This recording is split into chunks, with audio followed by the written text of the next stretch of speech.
Greetings world. Since we now know the Charlie Hebdo attack was a Gladio 2 false flag by the usual suspects, NATO hardliners and Zionists, can we safely make the same assumption about these new Friday the 13th Paris atrocities? I think we can. Almost every really big terror attack turns out, after extensive critical examination, to have been the usual state-sponsored false flag stuff.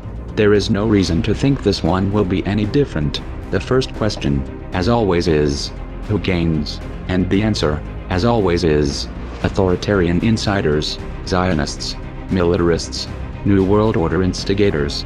Speaking of which, the order out of chaos thing is going into overdrive, between the destruction of several Middle Eastern countries, refugees flooding Europe, preparations for World War III versus Russia and China, and ongoing false flag terror. It seems the creative destruction people are staying busy.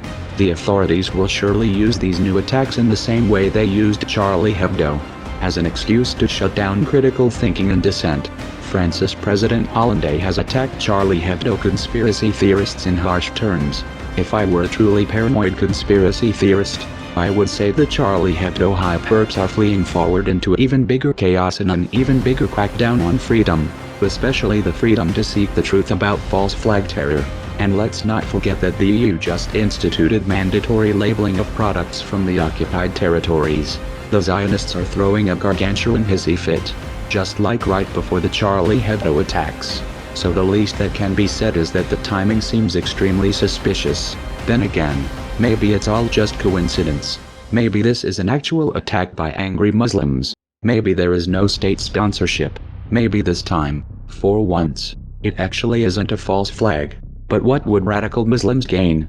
It's already being blamed on ISIS. Yet that makes no sense, since Russia, not France, is fighting ISIS in Syria. And ISIS, of course, is a fabricated synthetic terror group, not a real Muslim group. Anyway, to believe the official Muslims did its stories of the big terror attacks starting with 9/11, you would have to think of the ostensible Muslim perps as complete idiots, utterly incapable of strategic thinking, desperate to hand the Zionist neocons exactly the kind of PR they want. So although it's too early to say for sure, I think we can tentatively assume that this Friday the 13th massacre in Paris is just the latest in a long series of false flag spectacles. And if we let the perps get away with this one, as they've gotten away with all the others, we can expect more of the same. We are anonymous. We are legion. We do not forgive. We do not forget. Expect us.